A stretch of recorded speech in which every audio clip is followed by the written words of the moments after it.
10, 9. Ignition sequence start.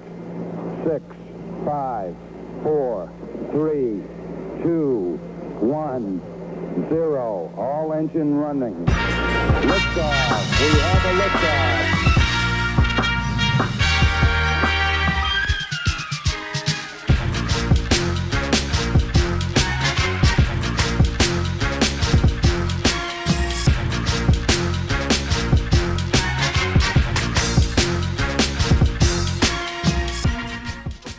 Welcome to another episode of Two Dudes in a Spaceship. The show where we talk about science fiction, and occasionally conspiracy theories. And we're coming at you with some video, I hope. Maybe. I don't know. Okay. We'll see. All right. So first thing I want to talk about, or you wanted to talk about, was this music story. Oh, right. Yeah. Okay. So I'm the type of person where I want to know why I like things, right? So, oh gosh, what song was it? We were just singing Fall Out Boy, if that helps. No, it's no. It's actually affecting me thinking of sorry. what song it was. It's an older song. Oh goddamn. Anyway, long story short, it's like the easiest song in the world. Like, okay. It's a super easy. It's a well-written song. Don't get me twisted, but it's super easy. Well, that's kind of most the hits. Yeah. There's a video I saw where this comedy group out of Australia actually kind of started playing these 4 chords. This is 4-chord song is what it's called. And what it is every major pop hit that's come out of like the past 20 years has had these 4 chords. That's what makes a hit. It's 4 chords in some way, shape, or form. Don't Stop Believin'. What is that? The Beatles, Let It Be. Mm-hmm. That's also the same 4 chords. And so on and so on. So what they did was they did this big mashup of, they combined all the lyrics to the same 4 chords. And it was the coolest / heart-wrenching, and not in a good way. It was just like, all of these great songs are the same 4 chords, and it kind of hurts my heart. What I was touching on with this guy was this guy I work with, because he plays music for the shop. Like, he picks the music. Speaking of which, one day, it was Monday. Monday, I put on my Snapchat story, basically, fuck this day, it's for the birds. Like, I didn't want to be at work. I wanted to be asleep. Yeah, that's me. Almost always. I wanted to be asleep just the entire day. And immediately after I posted that to my Snapchat story, Anthrax comes on. And I was like, yes. The rock gods have shined upon you. So they've heard your pleas and seek to help you in your quest. So I took a video of the Anthrax, and I was like, but Anthrax just came on, so it's looking up. But this particular moment, he was actually there in the room, and I was like, I had brought up to him, I was like, I really like this song, but so does everyone else in the world. And I was like, it's always your most simple songs that tend to be the best. I was like, Nirvana, 4 chords, whole time. That's it. And I think there's a level of, I think it has to do with, catchy songs and stuff. Mm-hmm. There's a level of simplicity in something that's catchy. Matter of fact, I was showing you that Olivia O'Brien with Black Bear, right? How simple and and kind of hollow that song. I mean, hollow in the sense that it's really kind of just drums and piano. There's not a whole lot to it, but it's catchy as hell. Mm-hmm. And most of like the pop songs and stuff, when you break them down to the roots, I mean, there's, especially nowadays, where they don't even seem to care much anymore as far as writing goes. I mean, gone are the days of, big symphonic, backing tracks and stuff like that. I still appreciate those, and I think a lot of people still appreciate them, but I think we live in a society now where that kind of stuff almost feels overproduced, because you can overproduce things, and there's kind of there's a bit of a gem in simplicity. So I come out swinging with, this song is really simple. Mm-hmm. It's basically 4 chords. I was like, because Joe doesn't play any. He's not musically inclined by any stretch of the imagination. But I was like, all you need to do is learn these 4 chords, and you nailed it. Yep. You know the song. Mm-hmm. And I was like dissecting the song. Yeah. And he was like, ugh, you're one of those people. And I was like, the fuck? What does that even mean? You know, when you know a lot about a particular topic to somebody who doesn't know anything about it, like it kind of makes. I don't know if there's a way to not just because of that. Oh well. You know, that's just it is what it is. Music's just one of those things too, where music is so important to people in different ways that when you start to overanalyze. I just want to know why I like things, Logan. Well, I you know, I'm the same. I had a conversation with somebody about, you know, when it comes to movies and stuff like that. Mm-hmm. Star Wars, for instance, you know, you start breaking down the specifics on, you know, why the Empire did what they did, or where did they get this, or where did they get that, and you know, like I remember the first time I saw Star Wars and played some of the games. Of course, the expanded universe is not canon anymore, you know. But glad I wasted all that time. Right? It's not called Legends. Star Wars Legends is the EU. But no, I remember being so fascinated by the Force, what the Force was, how it worked, why some people are better at it than others. You know, you know, if you're born with the ability and you don't hone it, is it just something that you're kind of really intuitive, or is it something where because is there not levels of Force sensitivity? You know what I mean? Because like you know, Force Awakens, you have Kylo and Rey, who are just very, very strong in the Force, probably 2 of the most powerful Force users that have ever existed, canon or non-canon.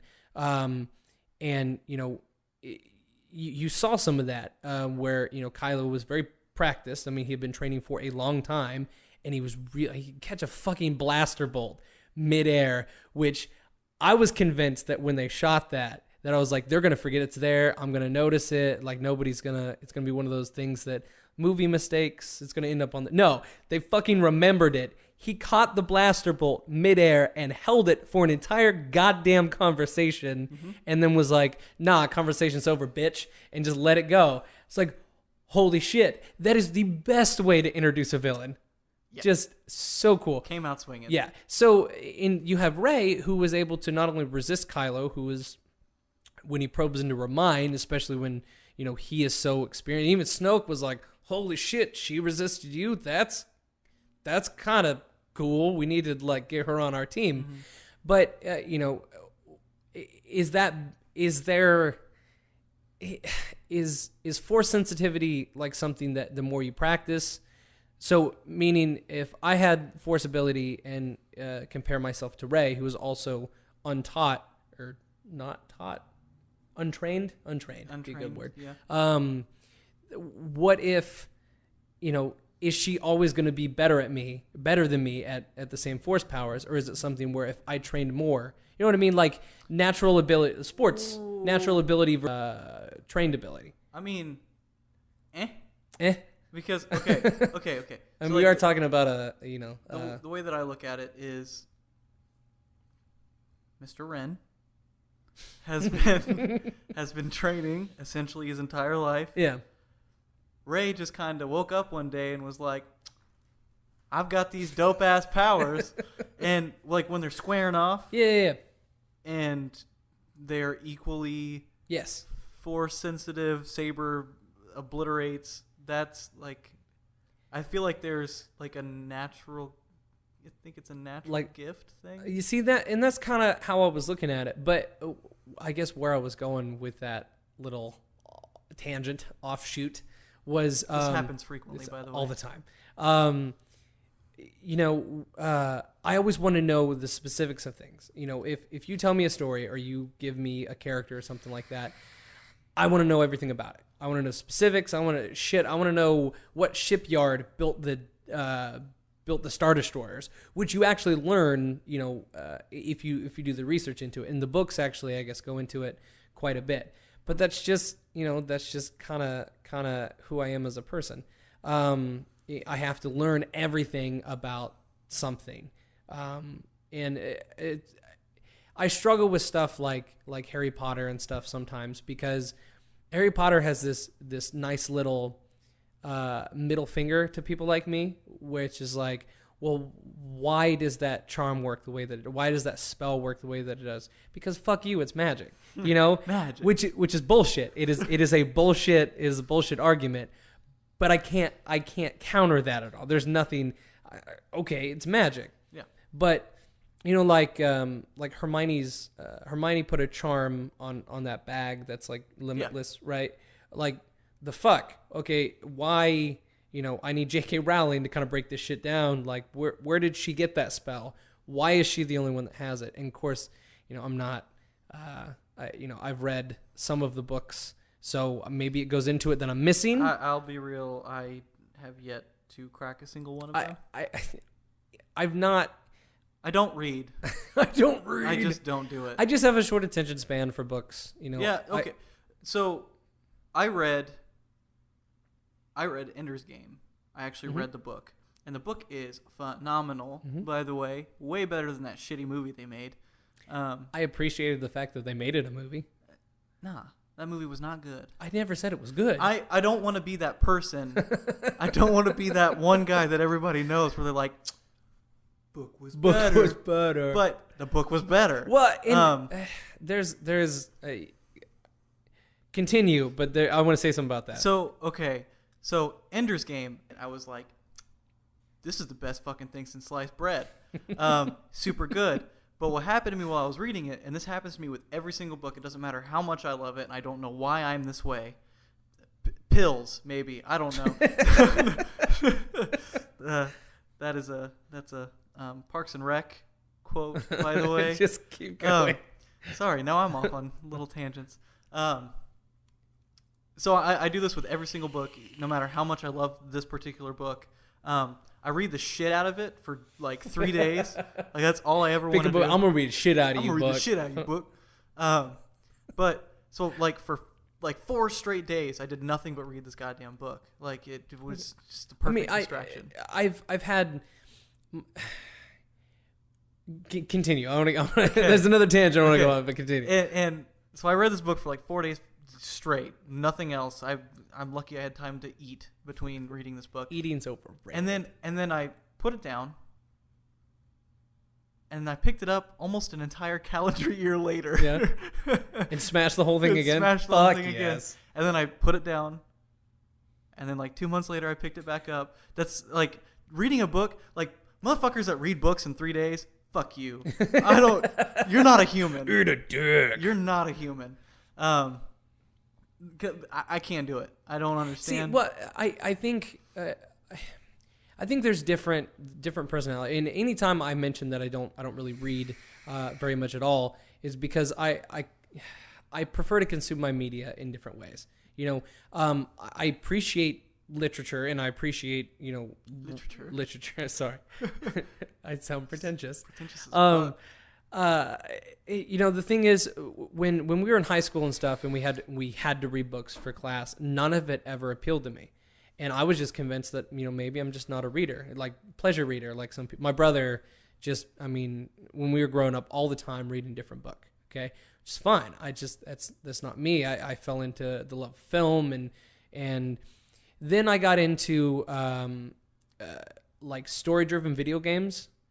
But a lot of those are like based on books too, like The Witcher, which highly recommend if you haven't played it. The first one, it's a little rougher on the edges. The controls didn't translate because I played it on PC. Didn't translate well to the PC. However, The Witcher 2 came out for, I believe, Xbox One, so it actually had actual game controls, which. Before I learned the actual mechanics later on, it was convenient for me to start with that and then move on to mouse and keyboard. But these are The Witcher is it's based on a Polish novel, and I'm not even sure how old it is, but it's about the main character. He's a witcher, and it's like 12th century Poland, I guess. This fictitious where you play Geralt of Rivia, who is a monster hunter. That's his job. he goes around to towns that have postings for, hey, we have this monster in the area that's been terrorizing us, like griffins and. Please kill. Yeah, would you kill for coin? And that's your job, along with an actual legit campaign and story mode. All your side missions are kind of based around if you need some extra coin to get some new armor or a new sword or whatever, you do with these Witcher contracts, and that's what they are. So at the core, your character is just a monster slayer, and it's magnificent. The game is great. But the actual story, I mean, it's long. Before I finished the main campaign, I had probably 83 hours into the main campaign with, bits of side story thrown in there just to kind of keep things interesting. But 83 hours before I finished the campaign, that is a fucking story for me. Because it is like watching a movie or a TV series, but just nonstop, and you're playing it. And I prefer to consume my media and my stories that way because I find them to be more enjoyable. You look like you're going to say something. I have not played the other Witchers. I have Witcher 3. Witcher 3, okay. Witcher 2 is really good. I came out swinging with Witcher 3, and I didn't really know what it was about. Even if you've just played the games, they expect you to know quite a bit about the story, so there is a bit of a steep learning curve with like some of the politics and stuff involved. Okay, not necessarily what it was about. I didn't fully understand how in depth it was. Oh yeah. So when I purchased it, and I don't regret purchasing it, don't get me twisted, but when I purchased it, I didn't necessarily expect it to like just totally consume my life. It'll eat your soul, 100%. Yeah, it consumed my life for like 3 days straight. Yeah. At this point, I was married, and I had a full-time job. That so probably didn't go well. It was kind of one of those situations where I was like, I should probably not play this game. So I put it down, and I have yet to pick it back up. In The Witcher 3, where you like that first like little boss battle, if you will, the Griffin. Yeah. I got to there. Okay. And then I was like, that's the way they start that story. I get a little bit after that. It is but that that's is like the one thing that I remember. Kind of because it's part of the way they start that. Especially for newcomers and stuff, they're like, oh yeah, by the way, this is a part of your world. You're going to run into shit like this, and you can do it. I mean, after you complete that first mission, unless it's a campaign, you never have to do another Witcher contract. Beauties of it being an open world game, you play how you want. Well, Skyrim, yeah, same thing, same concept. Skyrim consumed, my entire being. I put in just an absolutely ridiculous amount of hours into that game. But what happened to me is, because you know how you get like quests and shit like stacked up in your little queue? Because what happens is you just go. The Witcher does that too. You go to, but you discover a town, get like your fast travel marker in the little town.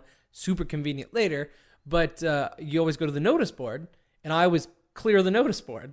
So I clear the notice board to get everything queued up, and at one point I had like 15 Witcher contracts, a couple of side quests. I had the main campaign going up here, and then a secondary main quest over here. Different parts of the place. It was a mess. What happened to me with Skyrim was I sort of lost track of which little thing was the main story.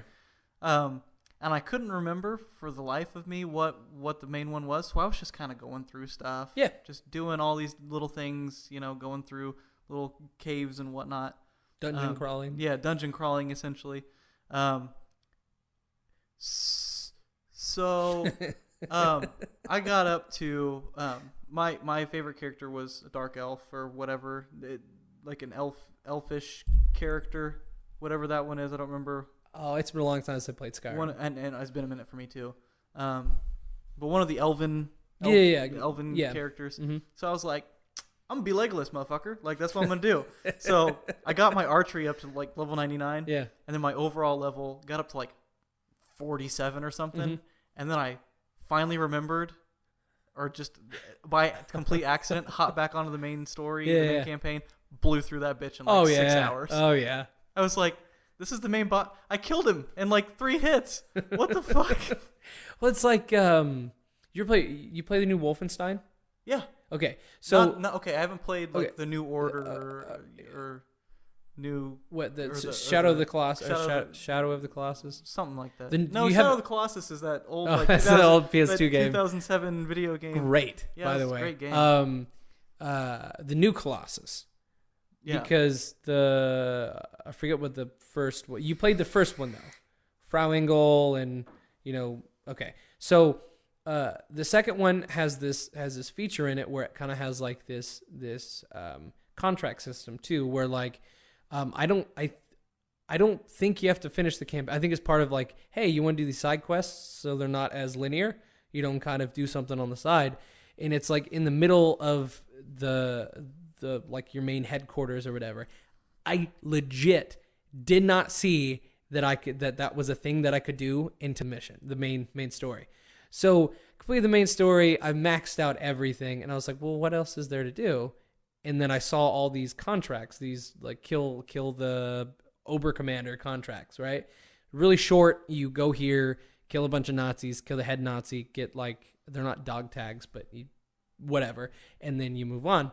But I didn't realize that you're supposed to do those. They're like level based. So everything's maxed out. Blazkowicz is just a fucking badass. And so, I go back, I was like, I'll do some of these, right? I'm jumping in, just mowing down Nazis like it's nothing. I mean, it's sad because like, they're popping out trying, and I'm just like, nope, you're dead, single shot. And it was just like, dead. I wish I had known about this like, a couple of hours ago before I finished the game. You couldn't have made it a point to show me that. Yeah, I like, could do this? I don't like to have my hand held when I'm playing a game, but like every now and then make an NPC be like, hey, you should check out the map. Do this thing. And maybe they did, and I was just like, no, fuck it, I want to kill some Nazis. Skip. So I mean, I don't know. Just, but that, oh God, where was that tangent starting from? Oh, the whole consuming books versus film, right? Yeah. Yep. Okay, so. Wow. We got really far away from that. So, but yeah, I mean, I like, I found that part of my issue when we were in school and stuff, reading books, and I couldn't find a genre of book that I liked. And a buddy of mine turned me on to a book called, Blind Sight. It's by Peter Watts. Cause he's super into science fiction as well. And he's like, you ought to check this out. It is really good. And it's one of those books where, because I finally found I wasn't being forced to read it, and I finally found a genre that like just it sucked me in, and it's just this really in-depth. I don't even know how to explain it, because the story, there's like a lot of elements to it where if I told you elements in it without you reading into it, you'd be like, this sounds like the stupidest fucking thing I've ever heard in my life. But it is amazing. It's one of those situations where I keep getting halfway done and getting distracted with something else, because that's what I do. So I still have yet to finish this book, but I've started it and gotten to the middle like 4 times because I love this book so much. But I need to finish it. I always can't ever seem to find the time between work and, of course I play games like, The Witcher, and then I watch a lot of television now, oh God, my contact. Goodness. Is it in your brain now? It's in my brain now. My goodness. My contact. Fuck. What? You distracted me. You're welcome. I think it was an eyelash. That is, okay, can we talk about that for a minute? That is the worst. Oh, that was absolutely fucking disgusting. Okay, so for those of you who aren't watching this, for those of you who have contacts, if you get something in your contact, you move the contact out of the way, and usually your eyelashes will take care of it and remove whatever's in your eye. It's an old trick I picked up first time I wore contacts ages ago. And and I just did it out of instinct, and Austin was looking right at my eyeball, and I don't think he was prepared for what he just saw. No, that was terrifying. So anyway, What were we talking about? I can't even think after It's witnessing that. it's my second lid. Nah, dude. My second lid, reptile person. Lizard person. I can't. I should be wearing glasses. I should be. You can't put. I'm assuming this is going where you can't put anything in I your eye. can't. No. Yeah. No. Okay, that's what I No. figured by your gut reaction to me adjusting my contact. Anyway, so we're talking about books. Aaron used to touch her fucking eyeballs all the time, and it just made me want to die. just cause, or she No, like shit would get in her eye, and she would just fucking rub her finger in there. That's weird. Ugh. Okay, me adjusting my contact is one thing. Like legit, just kind of canoodling in your eye. She would like. No, she's a demon spawn. She'd like That's take weird. Her index and her No, thumb no, and like dig in no, there and get. Yeah, no. it was the nastiest No, thank you. thing. Okay, Ugh. so She's not a human. she's not a human. Okay, so we're books. Talking about books and Things and things stuff. and stuff. But yeah, so I mean, just I appreciate books. You know, I prefer to consume my media via television and movies and games, etc. But it's hard to explain to people, especially like if you're like doing Tinder or whatever. It's hard to explain that to people. Like, oh well, you know, what do you do? Well, I read for fun. And they're like, oh, what do you do? Well, I don't read for fun. I don't do that because that just sounds awful to me. And a lot of that's, you know, I think I have I'm easily distracted. So like, obviously, you know, the conversation we're having, Yeah. But no, like just the sitting down with a book and like having no other background noise just freaks me out. Ugh. Like I can't do it. Like I'm one of those people that has to sleep with the fan on because of the ambient noise. Mm-hmm. So when I'm crashing at somebody's place and there's no ambient noise or even house noise, weirds me out. If like Maddie's house, he doesn't have anything on. I usually get the benefit of like the AC or whatever kicking on, which is fine. It's that low hum, whatever. But like as soon as that kicks off, if I'm not asleep and just hearing the silence of a house, I can't do it. Weirds me. Like if I like the idea of anytime they film a show on like on a spaceship or whatever, and you get that engine hum. Fucking love a good engine hum because it's always low. It's always deep bass frequencies and the shit just rumbles. I don't think I can function as a crew member on a ship because I'd be on the ship deck, be like, fuck, you need me to do what? I'm just gonna nope. I'm gonna lay my head right here on my desk. But anyway, Speaking of go on.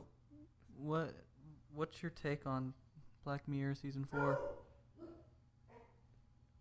Well, that was a dog. That's my dogger. That's a dog. Can she stop now? Thank you. That's my dog. Her name's Daisy. Yeah. She's a sweetheart, but when people come in the door, she freaks out. So speaking of Spaceship, made me think of episode 1 of season 4. Oh, Black Mirror. Callister? It was the USS Callister. Yes, I think. Was the name of the ship. How did you feel about season 4 As a whole? as an entirety? As in its entirety, fucking loved it. There were a few episodes that kind of didn't really do it for me. Just because, I mean, I enjoyed it. I enjoy every season of Black Mirror. But, you know, there are a few episodes that I wasn't, you know, super. There were some episodes I really enjoyed. I enjoyed the one about the USS Callister. Yeah, I love that one. But I think my favorite one was Hang the DJ. Is like their rom-com episode. I have not seen that one yet. Okay. I skipped over it, kind of on accident. Like I didn't mean to. I think we talked about this before, that the dynamic of Black Mirror. The first season was like 3 episodes, but season 2 was I think 4 or 6, and then season 3 is the same thing. And what season 4 is the latest one. Season 4 is the latest one. So okay, but they've all had 6 episodes except for that first season, which only had like 3. What they do is they give you 2 episodes, 2 or 3 episodes that are dark, and then they hit you with like a lighthearted San Junipero. Yeah, San Junipero is a prime example of that. A lighthearted kind of feel good episode to kind of like wash the bad taste out of your mouth. Yeah, make you feel clean. Yeah, Good. and then they hit you with 2 more dark ones to make sure that you know that you were watching Black Mirror the whole time. I really like the first one. I can't remember what it's called. But basically the video game esque. Oh yeah. Star Trek kind of feeling one. Yep. I really like that one. What was the second? Archangel was the second one. Archangel was good. It didn't. I mean, I think it's. I don't want to. Should we spoil anything? I don't really want to spoil anything if you haven't seen it yet. It's not been out for that long, but I liked it. Okay. It felt not as dark and brooding. No, as it's the other ones. They're starting to kind of fall back into that whole, I would call Black Mirror like Twilight Zone for our generation. I mean, we had Twilight Zone, in the early 2000s, but I think that because they only talk about like it's the dangers of technology, basically. They're new tech and science fiction cautionary tales is what they are. And I think it works well. They don't try to like Twilight Zone had so many different, different plot lines and horror and whatnot. But this one focuses mainly on science fiction and technology and the dangers of these hypothetical situations. Social media. And social media is another big one from season 3. Season 3 Nosedive was all about social media. Yep. It had Bryce Dallas Howard. Yep. If you're a fan of her, really, really, really good episode. And the first episode was social media. I'm trying to think which one. I'm trying to think. Pig fucker. Oh well, yeah, the very, very first episode. Yeah. Well, what happened to me? I accidentally skipped. What is it? Hang the DJ. Because you asked me if I had seen Metalhead yet, and I said no. Okay. And then I skipped to Metalhead, and then I forgot to go back. Okay. Is it the Black Museum? The last one? Oh. Yeah. That one though. I think I liked that one. I don't like Hang the DJ was like probably my favorite from that season, and then Black Museum? I think it's the Black Museum. I think that one is probably my second favorite because it felt like they had all these other ideas for stories and we're like, fuck it, we're gonna just put them all into one episode. Yep. And there's a lot of callbacks to previous seasons, especially that song, which was in like I think episode 2 or 3 or whatever, the actual Black Mirror episode. Yep. And I don't know. Overall, I enjoyed it. I mean, it's worth a watch, but like, do you, as far as all of the seasons, where would you put it? Okay. In the list. If I were to give you like a breakdown,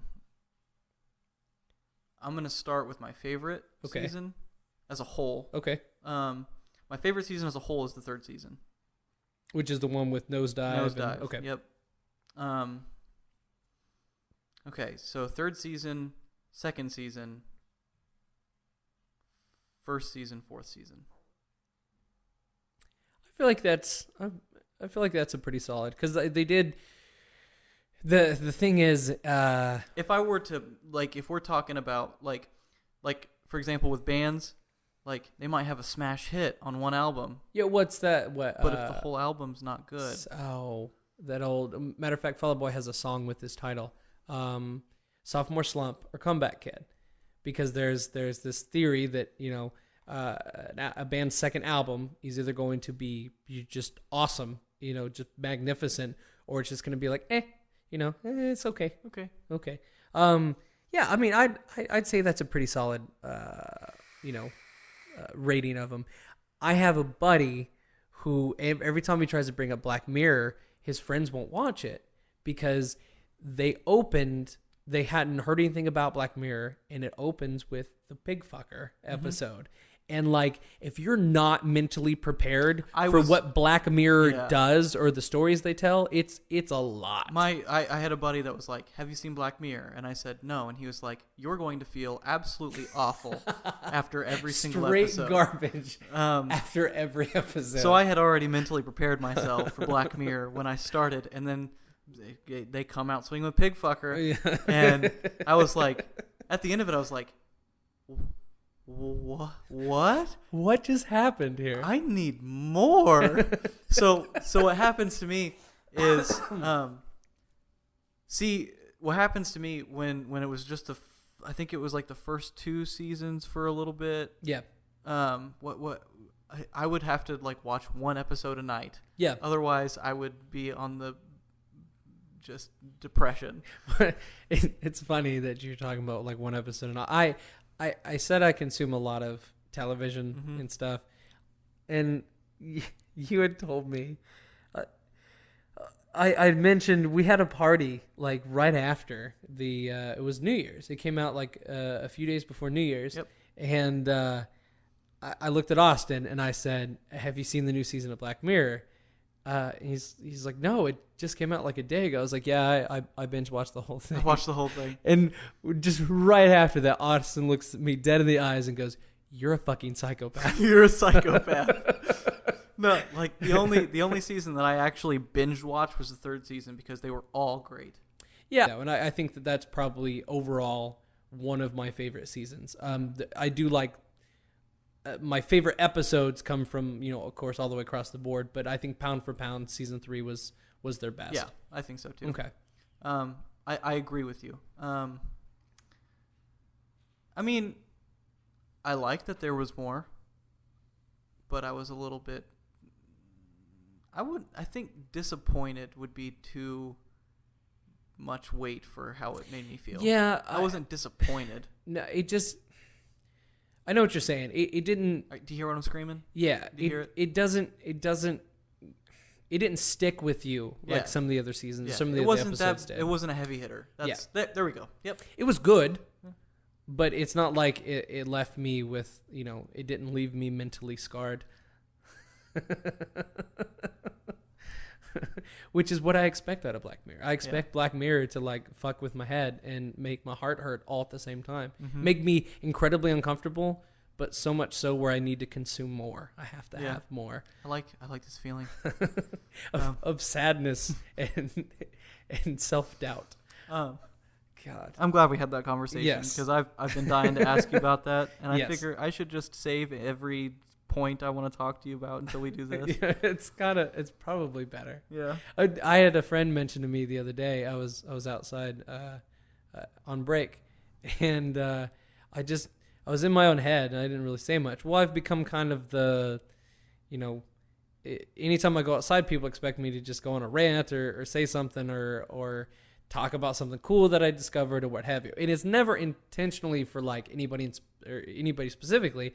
I just, like to share knowledge with other people. And so I've become kind of this, like, I don't call myself an oracle. You're the Prometheus. The Prometheus. Now I've become kind of this focal point of anybody that wants to listen. And I like to, tell stories and share shit all the time. But like, so I'm standing there and just kind of in my own head. And my friend Megan looks at me. She's like, "You okay, Logan?" It's like, yeah, why? She's like, "You're just not say anything. I don't, everything." I was like, "Yeah, I'm just in my own head." And then it kind of dawned on me that I've made this impression on these people unintentionally that, it's my shtick. So like when I'm not doing my shtick, everybody assumes something's wrong. That's not true. I'm just thinking about stuff. I was actually thinking about what to talk about on the podcast too, ironically. We need to get better at communicating what we're going to talk about because like love interest has asked me multiple times this week. So what's your podcast going to be about this week? And I'm like, things. Well, I texted her back and I said, science fiction, and occasionally conspiracy theories. And she was like, wow, I never would have guessed. It's actually very funny. Yeah. But no, let's talk about that for a second, because Okay. you and I were having a discussion about dating, and no, I don't want to put you on the spot. We were talking about Okay. Okay. So last week when you came out swinging with, what's the deets? Bro, at that time, I didn't know the deets. I did not know that you did not know the deets. I didn't I know thought the you deets. kind of had like an idea of like what you guys were or Yeah. are. I mean, I knew it was recent, but I mean, I figured I saw you guys together. You guys are cute. It's gross, but like I just assumed that because it was cute, it was gross. You guys were on the same page. We're like, this is cute. No, it's kind of gross, but let's do this thing. Okay, so what we were doing is we were just taking it day by day. That's totally cool. So we hadn't talked about it for a minute, and then you were like, so what's going on, big guy? And I was like, I don't know where I stand. I don't know. I did not know that I asked that question. That's why it seemed like I was drowning, because I honestly had no idea what was going on. But well, immediately after that, I apologize. no, it's good. Immediately after that, you hung out for a little bit, and then you took off. And I looked at her and I was like, "So the fuck is going on?" Because I want to be prepared for questions like this. And she was like, we had this really good conversation. We're both on the same page. Yeah. Everything's going really well. She's super cool, by the way. Yeah, I like her. She's pretty cool. Ew. Stop it. She's pretty cool. I can, like, you're gushing and I can feel it over here. It's gross.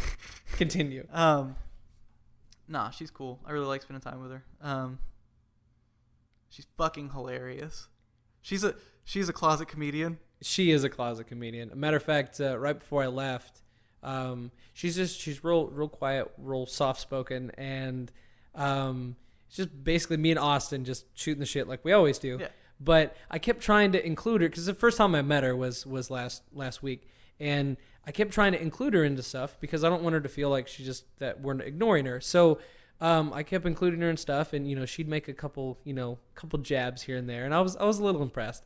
And then right before I left, we had a conversation where Austin mentioned something, and then the conversation continued, and then she saw the perfect opening for a joke, and she took it and just fucking laid you out with this joke, and it was amazing. I was like, I was not ready for it. That's like, you see two people in a fight, and then you see this one person 100 yards away, full sprint, and just knocks a bitch out. That's what I saw, and it was amazing. Yeah, she's fun.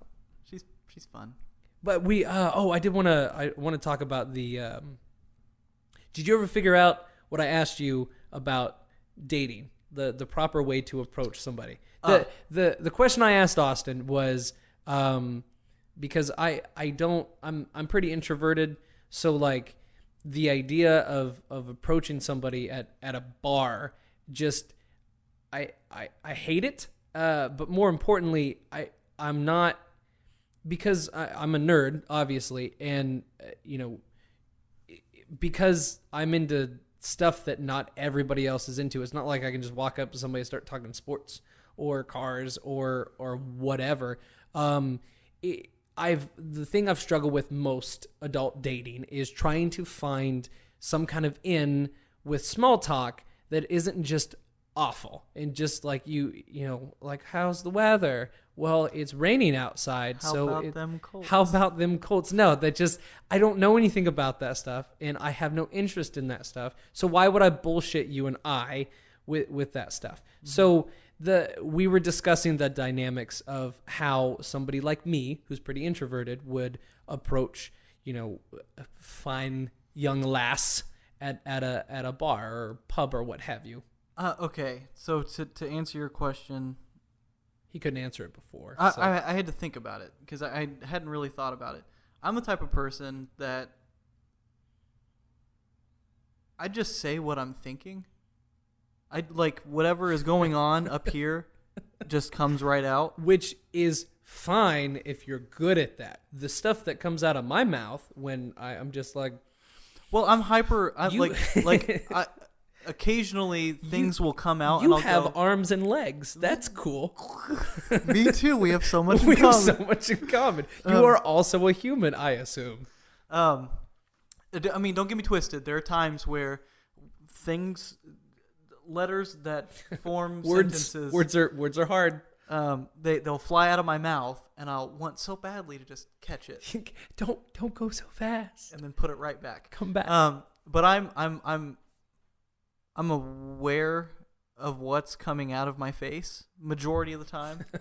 so like I'll have this thought and I'll think about how I want to word it. And there are times where I'm talking with this girl and I'm like, just hang on. I want to figure out how to say this without it being weird or offensive or what have you. And then I think about it and I'm like, this is probably your best course of action. And then words fly out of my mouth. My thing is I do that same process, but then I think about how I want to word it. And then I think about all the potential scenarios where that's just not going to go well, or all of the different ways said other person could respond to this, good, bad, or otherwise. And then I weigh out my options, and based on the percentages I get from that, I decide to either A, engage in conversation, or B, not engage in conversation and enjoy my beer.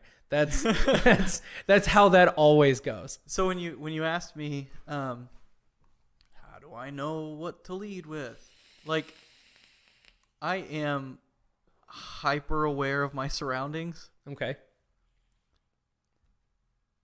And I know this probably isn't going to help you at all, but I want to situational awareness, right? That's like my thing.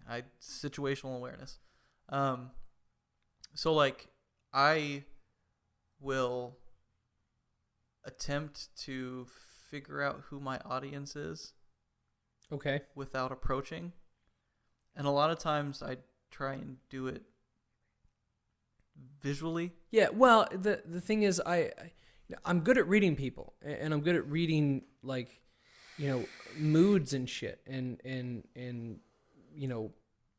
figuring out like the overall tone. I think it might of be the encounter. It might be the salesman in me is what it might be. They say that's what half of what dating is selling yourself to another person, pitching yourself in a way that's appealing to them, where they're like, this seems like a good idea. I can get down with that. I'll get down with that. But yeah, I don't know. I think a lot of it's just I've taught myself how to not necessarily like figure someone out within like the first 15 seconds of meeting them, but I've kind of taught myself to at least get like a solid basis of who I think my audience is, and then I roll on from there.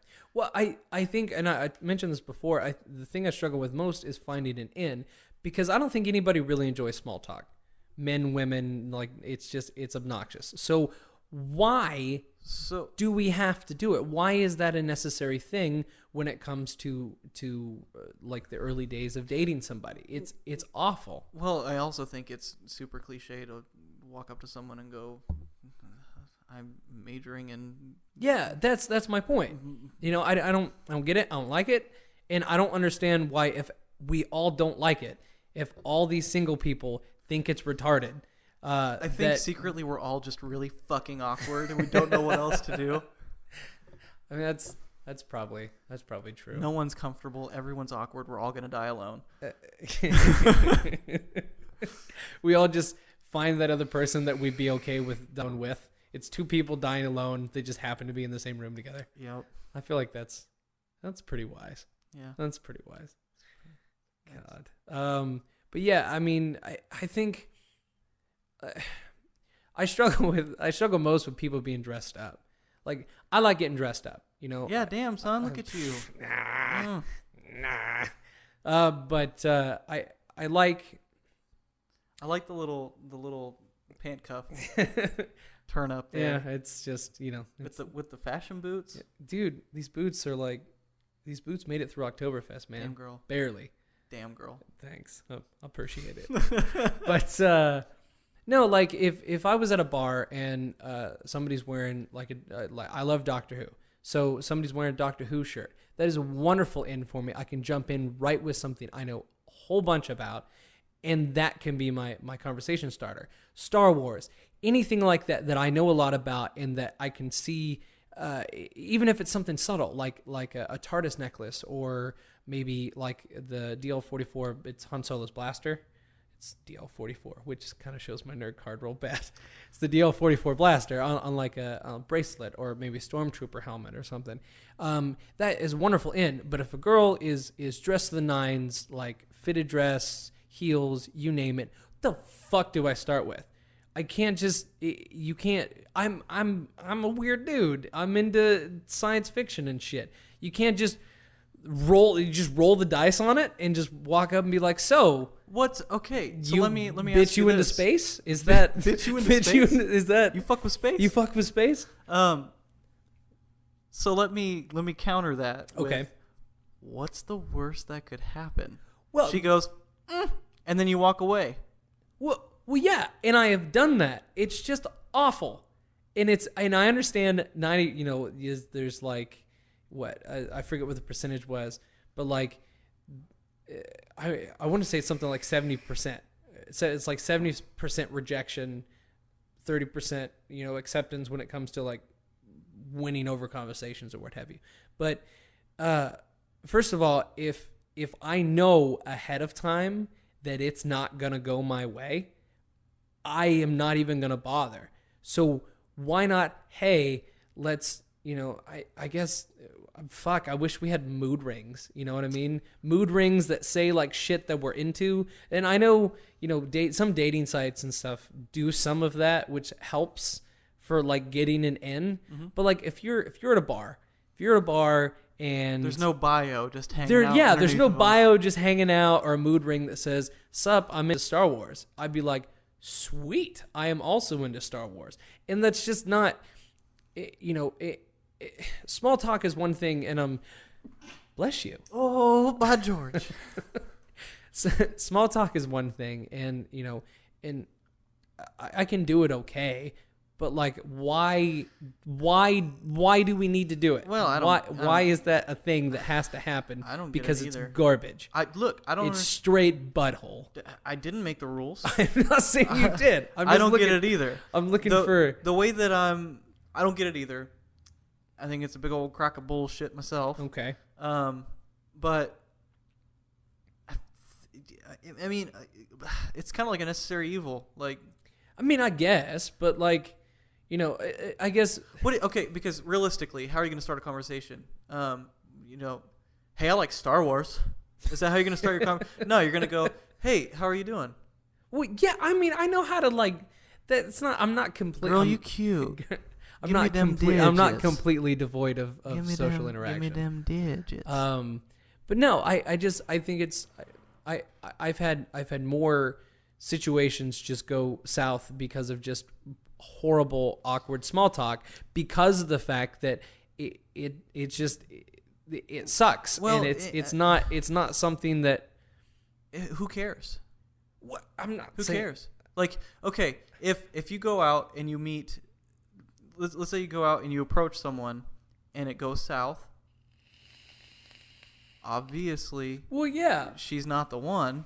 I'm not even looking. The way that I look at the whole situation is, if I come out and I'm just me and real and totally to the point, not being too forward, because make yourself,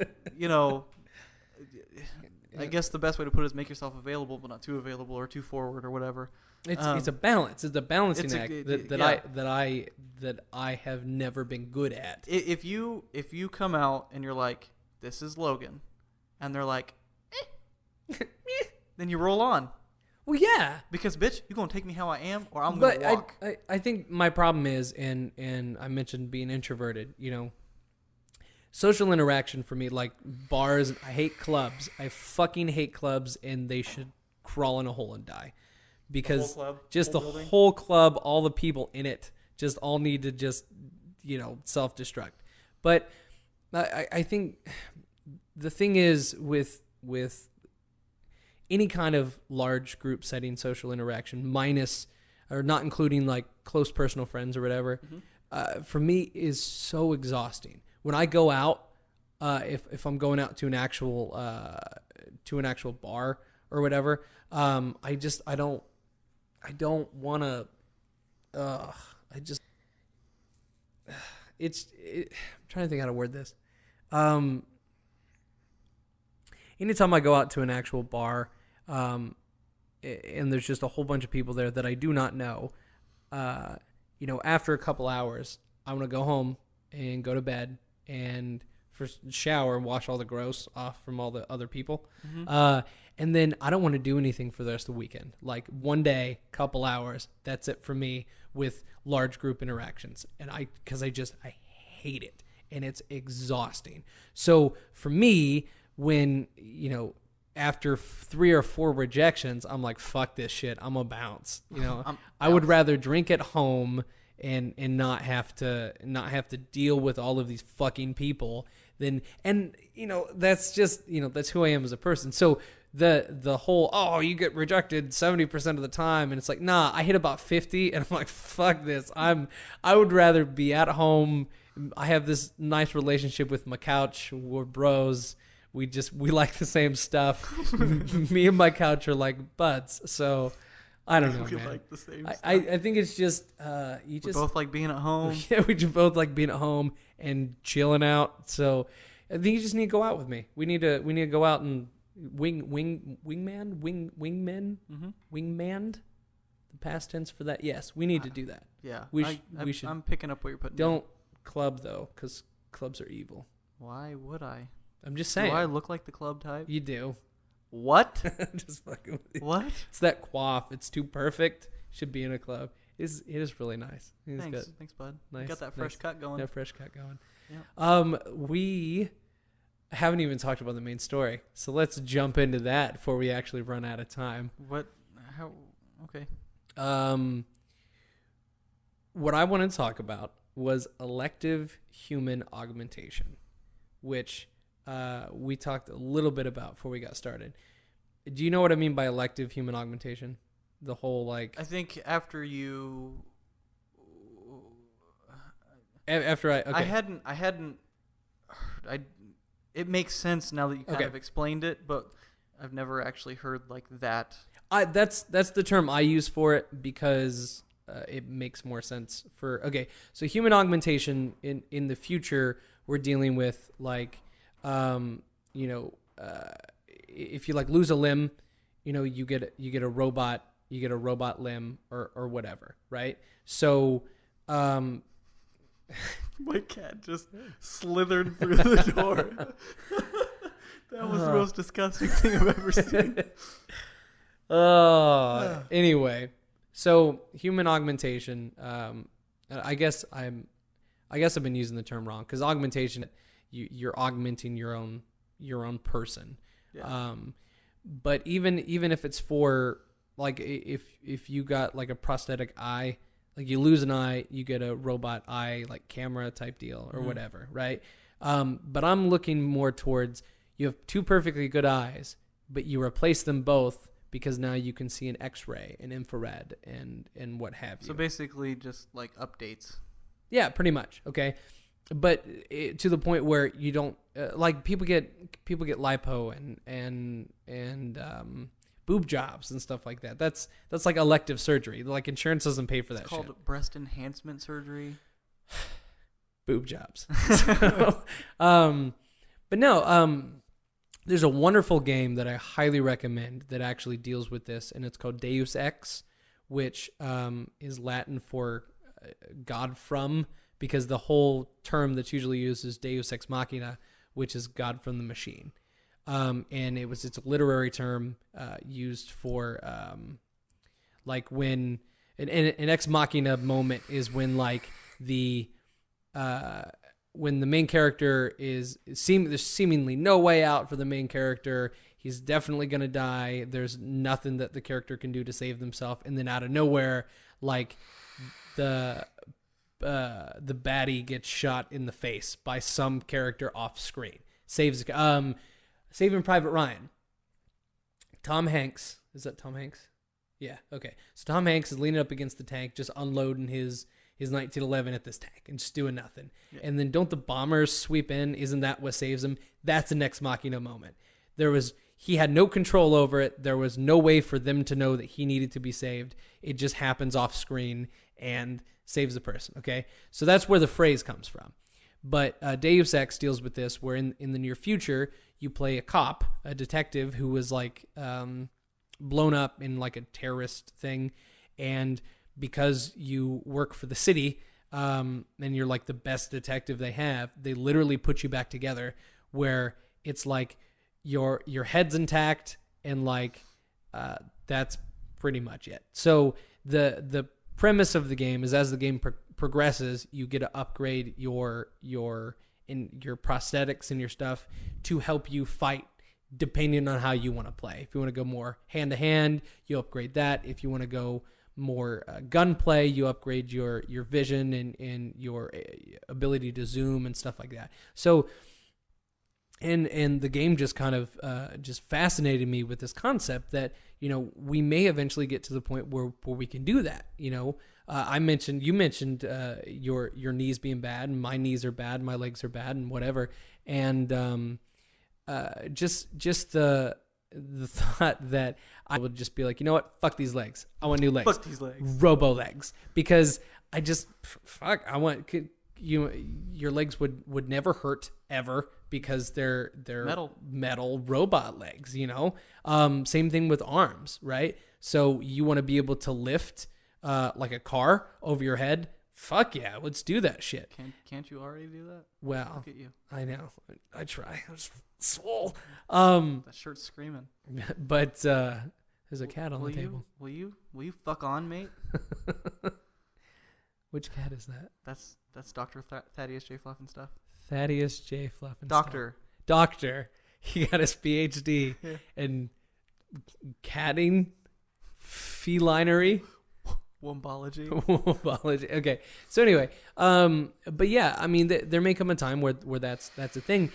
Do you think that is okay? Do you think that's a good thing that we should be doing, or is it a dangerous game to play when you start augmenting yourself just because you can? Well, because some of the villains in the game have augmented themselves and started committing crimes and stuff more easily with these augments. Not to mention the fact that there's been a what's the word? Basically, you know, you have racism now, right? So now you have actually racists against what they use the derogatory term augs for anybody that's augmented. So you have regular humans who now look down on people who are augmented because of what they can do and how dangerous they can be. Same thing with like X-Men. You have the people look at mutants not as people with gifts, but as potential hazards. Do you think that's something we should be able to do, or do you think that that's something we need to limit in the future? Because I think it's important, because it's coming either way, and people have already started to they call them biohackers. People have already started to put chips and stuff underneath the skin. I think there's one company who did it where they put their key code or the key card underneath the skin as an implant. So now you never have to have a key card. You just swipe your hand in front of the door, and the door unlocks for you, and you walk right into work. And I think that's the kind of stuff that we're going to see in the future. Do you think it's good or bad, or dangerous, or what have you? I mean, I think that okay. Okay. Daisy's eating something. No. Just stop it. Quit doing what you're doing. So okay. Here's how I will approach that question. Bro.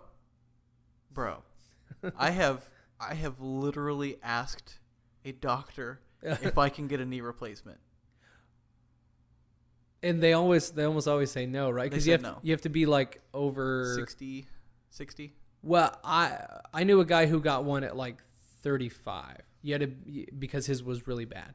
So you had to be like 35, but even then the doctors kind of shunned him away from it because apparently you can only have 2. Yeah. You can only replace your knee twice, and that's it. That's why when I had asked, they were like, that seems a little extreme. It's a little early. Maybe you should wait till you're like, I don't know, like 60. And I was like, so you're telling me that I get to deal with this shit for 40 more years? Awesome. Yeah.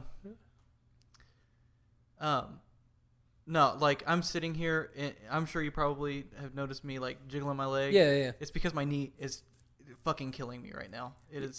I deal with that all the time, man.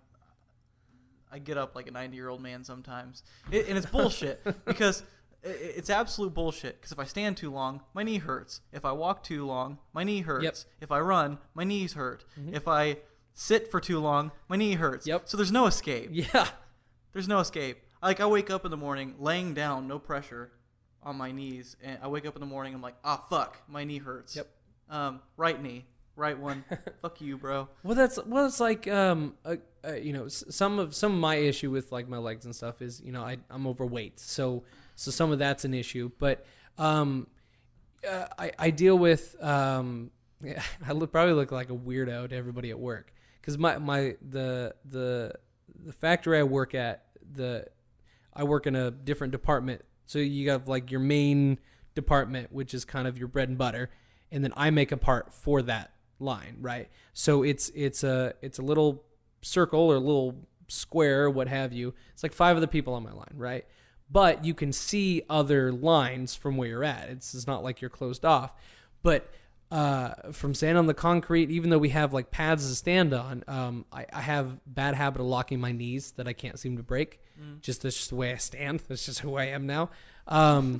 This is the person I've become. This is the person I've become. So they lock up real bad all the time, especially like the upper thigh. That muscle gets real tight. And so I'll be standing there at work and I'll just, I have no parts in front of me. So I'll actually go down into like a squat position because that stretches out that like hamstring and that thigh muscle and everything. But to an outside observer, it probably just looks weird because like I just disappear for like 45 seconds and just stand up. But yeah, like I do those runner stretches where you stretch out the hamstring and stuff because I have to, because if I don't, my legs, they're awful. So I started thinking, I wonder if I can just get rid of these. I just want new ones. Just chop them off. Chop them off. Give me new ones. I think I'd be okay with that. Yeah, I mean, yes. I think that it could be super advantageous. Okay. With every new technology, there's people who are gonna exploit it for whatever reason. Matter of fact, one of the cool abilities that character uses is he's got like a sword hidden in his like right arm. So one of your finishing moves is you flick out this sword and then you cut down your enemy. Or my personal favorite is you grab their head and then you spin it and it snaps their neck. But it's always this cutscene, this little cutscene animation where you're beating up the guy, he gives him like 3 punches and then grabs his face and then spins his head around. I was like, yeah, probably shouldn't let civilians have that. That's probably not a good thing civilians should have. Huh. But some of the gang members and stuff that you encounter, because I think it takes place in Detroit, because of course there's no gangs anywhere else, right? But some of the gang members that you encounter have these massive like robo legs, which make them faster and able to evade and jump over shit and whatnot. And that's kind of everybody just has them now.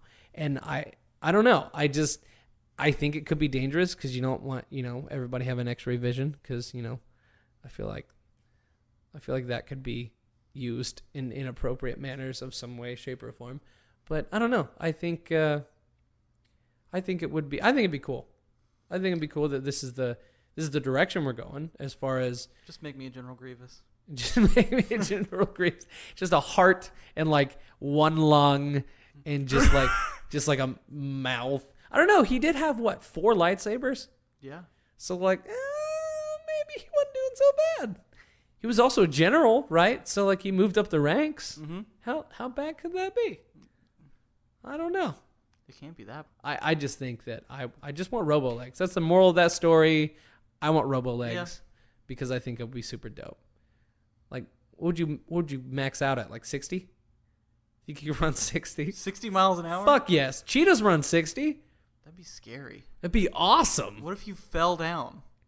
That's why you have... Then the human parts of you would be destroyed. That's why you have, like, shoulder metal pads or whatever. Just screwed into Just screwed into here. No, I don't know. I wouldn't want to run that fast. Why not? Because you could fuck your world up. Yeah, that's why you don't. Duh. I just feel like, nah. Maybe in a controlled environment, it would be fun to run 60 miles an hour. Okay, I could see but that. like, just take off down the road at 60 miles an hour and trip on a piece of gravel and die? No yeah, thanks. but I don't know. You also wouldn't get tired, and you know your legs would also probably they're controlled by your brain. You would have like an implant to control them in your brain, but like the whole.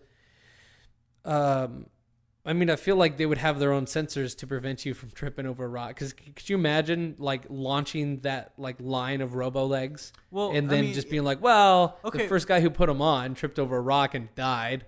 Well, still, I mean, even then, if it had some sort of safety mechanism where it keeps you from falling over, you know, you're going to be putting a lot of force into, you know, your right foot to keep you stabilized. That would break your hip off, bro. Shatter it. You'd be done. And you'd fall over anyway. I mean, I guess, but nah, running 60 miles an hour, fuck that. That's stupid. Robo Legs, though. Yeah, Robo Legs, great. Running 60 miles an hour, no thanks. Well, okay, what would you want to cap out at then? 40? 35? 20? 20? 22? What fuck? What's Usain Bolt's like max speed? I don't know. Because I feel like it's fast. I don't care. I want to be faster than Usain Bolt. That's all I'm saying. And like a full sprint, I'm gonna be able to outrun him. Granted, it's with the assistance of Robo Legs, but it'd be like, fuck you, bitch. Yeah. I can run faster than you. No, I don't really care. Okay. I don't care about that shit. I just want Robo Legs. I don't give a shit. I don't give a shit. I don't give a shit, dude. Oh. Man, fuck them kids, bro. Fuck them kids, bro. Look at life. Oh, we should talk about before we run out of time. You heard about Wakanda Gate? No. I know I mentioned it before, but like... No. Okay, so I explained to you what Wakanda is, right? Yeah. So for those of you who don't know, the new movie Black Panther coming out, Wakanda is the name of the nation that Black Panther actually comes from. And it's where vibranium comes from. Vibranium is the same material that Captain America's shield is made of. So it's highly sought after. I hope this movie... Aren't his claws made out of... His whole suit is actually woven vibranium. Oh, That's why it's bulletproof, yeah. Gotcha. But yes, his claws are vibranium too. But yeah, so it's because it's pretty much indestructible. And so it's highly sought after, and everybody's been looking for it. The nation's shrouded in like it's almost a legend. It's like an El Dorado of Africa is how it's portrayed, where you can't even get close to it because the protector, the Black Panther, keeps people from plundering this nation, this super technologically advanced nation that exists in Africa. Well, let's see if I can find the article again. Because I found this article the other day and I had to bring it up. So, where'd it go?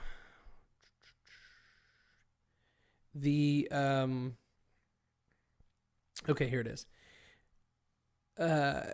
So, without getting super into politics, because I don't want this to be like a super political podcast, but I thought it was hilarious. I myself am not a large fan of Donald Trump. However, I think it's hilarious that like people don't seem to realize he's so detached from reality. You know, he was, you know, he's been well off for his entire life. So his attachment to the rest of like everything is just non-existent. He's just detached from everything. So because of that, people have kind of gone out of their way to kind of poke fun at him because he doesn't know what he's doing. And again, my personal opinion aside, I think he is drastically unqualified for that job. He's the president nonetheless. I don't really get it doesn't matter anymore. So people have kind of gone out of their way to kind of poke fun at this situation. And somebody posted on Twitter, I am offering $300 to the journalist who very seriously asks Trump his opinion on our nation's relations with Wakanda and gets the question answered and recorded live on video. I know $300 doesn't sound like a lot to some people, but I also know what most reporters make. So $300? $300. And so this kind of continued into, so people started adding into it where somebody retweeted that with Mr. President, with the surge in immigration from the African nation of Wakanda on the immediate horizon, would you be willing to increase their lottery allocation in exchange for expanded access to vibranium deposits? And so this kind of steamrolled into what it was. And it just blew me away because, I'll find the other one. There's one where it actually asked about what we're going to do about the fugitive James Buchanan Barnes. Well, James Buchanan Barnes is Bucky, the Winter Soldier. So they are asking actual reporters to part of the press, go to the White House. Right. Like, here's money. Ask him about like Marvel shit. And I'm on top of it. I'm on board with it 100% for two reasons. One, because I think it would be hilarious to see our president, who again I think is detached from reality, try to make a legit statement about a place that he knows nothing about because it doesn't exist. And for the press secretary to try and spin that some way to make it out to be like, wow, the African nation, because we live in a world of alternative facts. So let's just spin that in a way. Well, the fugitive known as the Winter Soldier is now, no, it's just, I can't, I have to see this. So it proceeded to, like, they were talking about adding it to like a full GoFundMe. And like, if I was a member of the press, if I was a reporter, I would actually risk my press card to get this answered because I think the response would be magnificent. But I can't even do a Trump impression, but it would just be something like, well, we know that your fears of the African nation of Wakanda, we don't want, we know that there might be a increase of immigration coming in, but we want you to know that we have that under control, and we're working on getting those vibranium deposits for America, or something along those lines. I think that either way, I feel like either way it goes, it'll be fucking hilarious. It'll be magnificent. Either he'll call the bluff, because I think that might actually be funnier, is if Trump, as detached as he is from reality, is like a huge Marvel fan for some reason, and like he's like, and plays into it. Well, we gotta make sure our super soldiers have the proper vibranium for their shields, or something along those lines. Yeah, might actually be funnier, but I don't know. It caught me off guard, and I thought it was hilarious. I think it's really funny too. Now that I actually know what it is, because you were like, I don't want to ruin anything for you. Well, I mean, because anytime Trump has a scandal, it's whatever gate, because of the whole Watergate with Nixon. Right. So any scandal Trump has is going to be blank gate. Yeah. But just it's amazing. That's kind of like, especially with the film coming out here pretty soon. If this happens right after the film comes out. Insert something here gate has been like the last couple of years for some reason, like Deflate Gate. Yeah. That's just been, I think it's just it's easy because people remember what Watergate was. So they're like, oh, we want to illustrate that this scandal is really bad, so let's behind it to make it sound worse. Now that I know what it is, I think either which way it goes, it'll be fucking magnificent. I think it'll be just the most metal, most metal thing. I thought you would enjoy that. I do enjoy that. Thank you for sharing. You're welcome. I wanted to save that specifically for that because that's great. Yeah. So yeah, I think I don't know. Either he's gonna call the bluff and it'll be funny, or he's gonna drown and it'll be funny. I'm just, I'm just really hoping he drowns because, like, I want to see not him answer it, but I want to see them try to spin it in his favor because that's all that every press secretary he's had, like him or not, you gotta feel bad for him because that job has already got to suck because your job is to not only make the president look good, but make sure that the people still have faith in the president. Mm-hmm. And for somebody who and I think he forgets that political policies aren't done via Twitter. Like, I put it on Twitter, so it must be law now. Did I ever tell you about that shitty robot that somebody made? We talked about shitty robots. Yeah, we talked about shitty robots. Okay. There's a robot that this guy built where every time President Donald Trump tweets, this machine automatically prints out his tweet in like little kid crayon. And then there's this arm that rips it off the printer and lights it on fire. That's amazing. No, I have to look that up. That is awesome. It's wonderful. I wanted to about the Wakanda gate because I told you they started people started chiming in. This person was like, if you succeed, you are guaranteed $300 from me. However, should you actually complete this feat, I will set up a crowdfunding or Venmo, I'm sure it's probably the same thing, situation whereby any others who wish to thank you for your bravery can add to the purse. People are already offering money. And as soon as that was posted, somebody chimed in with, I'm in for $100. So, and then there's a follow-up to it from ABC reporter, apparently. Says the purse will also help the reporter who will almost assuredly become unemployed very quickly. And then other people chiming in with $100. If you are a female reporter and can get him to make a pass at you, I'll kick it up to 1,000. This is the world we live in now. This is the shitstorm that because you heard about the shithole country remark, right? Mm-mm. Trump was in some press meeting or whatever. It wasn't recorded, so it was like a closed door or whatever. And he had, and this reports come where nobody's denied him saying it. Everybody is. You have the Democrats saying that he physically said people from Haiti and places like that are shithole countries. He legit said, quote unquote, shithole countries. So then you have the far right who are just doing nothing but defending the guy who is saying stuff like, well, he was referring to places being, poor. He wasn't directly calling them shithole countries. Oh, it's a turn of phrase, or it's like grabbing the pussy, right? Because that's a turn of phrase that people use all the time. But this is the world we live in now. That the president tweets, which is awful. We shouldn't. Who didn't take away his Twitter account? This dude's got nuclear codes. Who the fuck did not take away his Twitter account? Excuse me. Right.